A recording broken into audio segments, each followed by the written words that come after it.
সামান্য কটা টাকা আর ভিউজের জন্য আমি ওনাকে কন্টেন্ট বানাতে পারবো না। আগেও বলেছি, এখনও বলছি, আমার শাশুড়ি কিন্তু আমার কন্টেন্ট নয়, উনি আমার দায়িত্ব। আর সেই দায়িত্ব আমি আজীবন করে যাব, তার জন্য আমাকে লোকে দেখাতে হবে না। শাশুড়ি আমার স্নান করেইছে আজকে, আজকে করছে।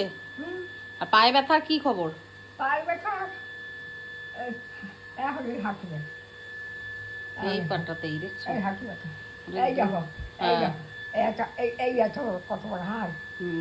ও হাতটাতেই তো সমস্যাটা না, পাটাই এই যে এইখানটা হাতটাই মেরুদণ্ডটাই কত বড় দেখছো। হ্যাঁ, এই একটা এই ব্যথা।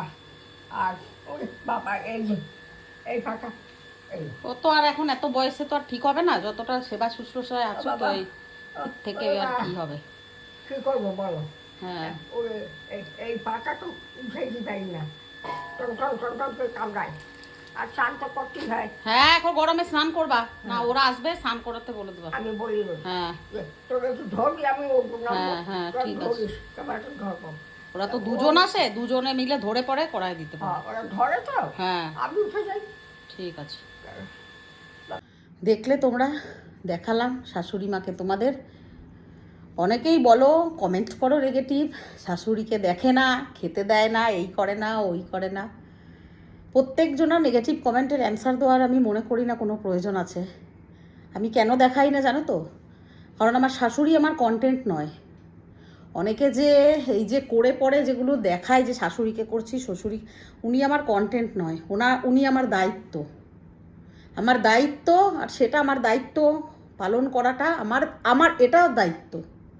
তো আমি সেই জন্য আমার দায়িত্বটা পালন, কে বলল তবে আমি করব, আর কেউ বলছে না বলে আমি মানে দেখাতে হবে করে, এটা নয়। তবে হ্যাঁ, মাঝে মধ্যে আমি দেখাই, ঠিক আছে। তার আর না দেখানোর আরও একটা কারণ আছে। উনি, শুনতে হয়তো জিনিসটা খারাপ লাগবে তোমাদের কাছে, উনি বিছানাতে সমস্ত কিছু করে, মূত্র মল ত্যাগ সমস্ত কিছু, তো সবসময় সেরকম অবস্থায় থাকে না যে আমি তোমাদের দেখাবো। তাই জন্যই আমি দেখাই না, নাহলে আমার না দেখানোর কোনো নেই। আমার কাছে আছেন, আমি দেখবো না, কে দেখবে? আমরা ভাসুররা, 3টে ভাসুর, আমি আমার 2টো ভাসুর আছে, আমরা সবাই মিলেই দেখি। আমাদের সবাই মিলে ভাগ করে নেওয়া আছে এই দায়িত্বটা। আমার মনা কিন্তু কোথাও যায় না, আমাদের বাড়ি ছেড়ে আমরা কেউ যাই না। তারাপীঠেও গেছি, দেখো মনা ওনার জন্য কিন্তু যেতে পারেনি, কারণ ওনার জন্য যাদের রাখা আছে ওরা আসে টাইম টু টাইম, ম্যাক্স আছে। ওনাকে ফেলে এখন যে কোনো মুহূর্তে আমরা ঘর ছেড়ে কোথাও যেতে পারবো না, যেহেতু ওনার বয়সটা এত হয়েছে, অসুস্থ, ওনাকে ফেলে রাখা যাওয়া পসিবল না। আমি সবসময় বলি একটা কথা, তোমরা যারা দেখো আমি অন্য দুস্থদের জন্য এত কিছু করি, আমি প্রাণীদের জন্য এত কিছু, মানে শাশুড়ির জন্য আমি কর্তব্য করব না, এটা মনে হয়? তাহলে তো আমাকে সবসময় ভিডিও করে দেখাতে হবে, এই যে খেতে দিলাম, এই যে না দিলাম, এই যে কী দিলাম, এই যে কী দিলাম, এরকম। আমার মানসিকতাটা তোমরা যারা চেনো না তারা বলো, কিন্তু বিশ্বাস করো আমি ওই ধরনের মানসিকতা নিয়ে আমি বাঁচি না। আমার দুনিয়াটা সম্পূর্ণ আলাদা। আমার জীবনটা আমি উৎসর্গ করে দিয়েছি অন্যদের জন্য। আমার যদি আমার মানে ক্ষমতায় একটুও কুলায় যে আমি মানুষের পাশে দাঁড়াতে পারি, সেই সব মানুষদের, তো সেই জন্য আমি বাঁচি। আমি কখনো নিজের জন্য আজ পর্যন্ত কিচ্ছু চাইনি, আর আমি নিজের জন্য আমি কিছু জীবনে করে যাইনি, কিচ্ছু না, যে আমার পার্সোনাল আমার জিনিসটা আমার ভেতরে নেই। আমরা জানি সব সময়, আর সব সময় অন্যদের জন্যই আমি সব সময় রুখে দাঁড়াই। আমার নিজের ব্যক্তিগতভাবে আমি কখনো কারুরই করি না। জানি না তোমরা কেন এত সবাই নয়, কিছু কিছু মানুষ, এবারে হ্যাঁ, সবার মতামত সমান হতে পারে না, আলাদা আলাদা ডিফারেন্ট পার্সন, ডিফারেন্ট মতাভেদ।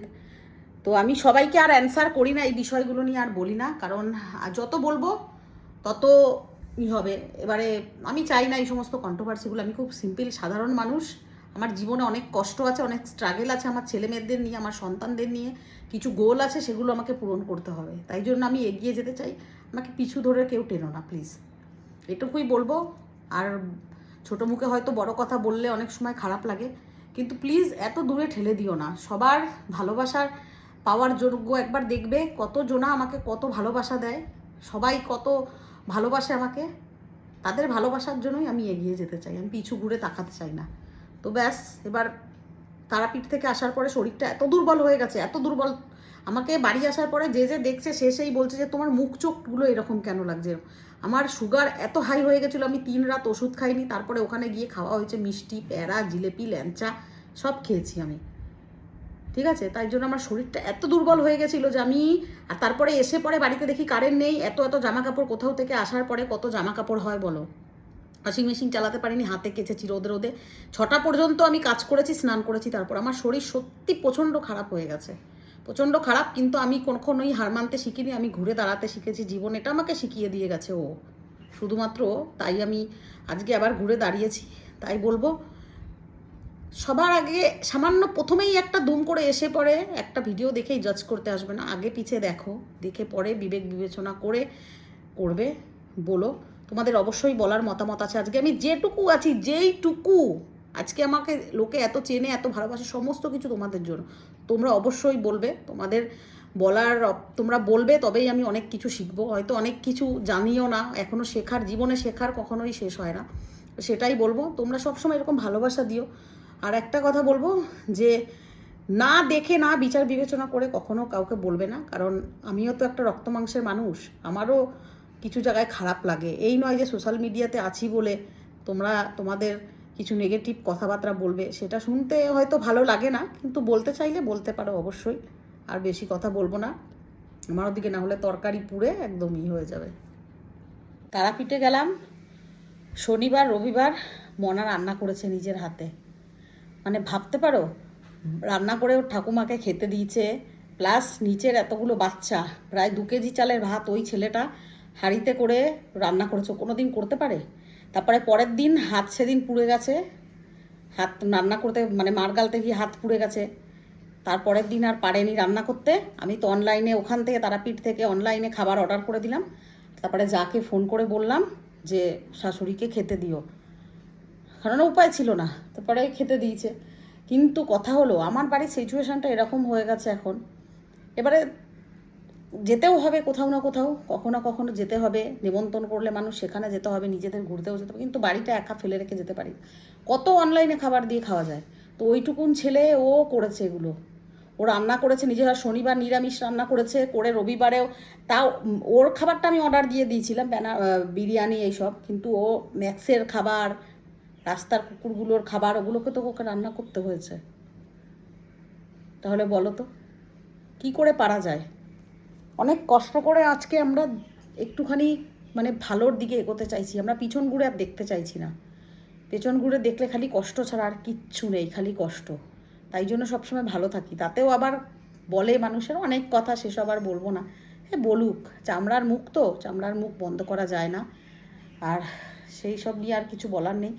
তবে দেখো, আমি সবসময় বলি, আমার দায়িত্ব থেকে আমি কখনো পিছুপা হই না। সবসময় আমার দায়িত্ব আমি ফুলফিল করার চেষ্টা করি, আমার শেষ রক্তবিন্দু পর্যন্ত আমি দিয়ে যাই। এত শরীর খারাপ হয়ে গেছিলো তারাপীঠ থেকে এসে, মানে কি বলবো, আমার চোখটা মানে ঢুকে গেছে, এত শরীর খারাপ হয়েছে, আমি আর কথা বলার মতন ক্ষমতা ছিল না। কিন্তু ওই অবস্থাতেও এসে দেখি মনা ভাত বসিয়ে রেখেছে, এসে পরে তারপরে আমি ডাল সিদ্ধ, আলু সিদ্ধ করে খেলাম। আমার মানে এতটা শরীর খারাপ, কোথাও থেকে আসার পর এখন আর শরীরটা নিতে পারে না। এই যে একটা শোক পাওয়ার পর থেকে না, সেই যে আমার ভেতরে যে এত মানে কোনো কিছু করার একটা যে ক্ষমতা, সেই জিনিসগুলো অনেকটাই লো ফিল করায়। এখন আর সে আগের মতন, তারপরে সুগার হওয়ার পরে তো আরোই দুর্বল হয়ে গেছি, গরম সহ্য করতে পারি, খুব কষ্ট হয় প্রচণ্ড। কিন্তু তবুও এগিয়ে যেতে হবে, থেমে থাকলে তো চলবে না, সব কিছু মানিয়ে গুছিয়েই চলতে হবে। যাই হোক, অনেক বড় বড় কথা বলে ফেললাম। যদি শুনতে ভালো না লাগে তো মাফ করে দিও, ক্ষমা করে দিও, তবুও শুনে নিও। আর সবসময় ভালোবাসা দিও এভাবেই, লাইক কমেন্ট শেয়ার করতে একদম ভুলবে না। তোমাদের ভালোবাসার জন্যই আজকে এত দূরে এগোতে পেরেছি। আরও অনেক দূর আমাদেরকে যেতে হবে, পাড়ি দিতে হবে। তো শুধু সেটা আমার একার পক্ষে সম্ভব নয়, সেটা অবশ্যই তোমাদের সাপোর্ট, তোমাদের ভালোবাসা দরকার। তো এইভাবেই ভালোবাসা দিও।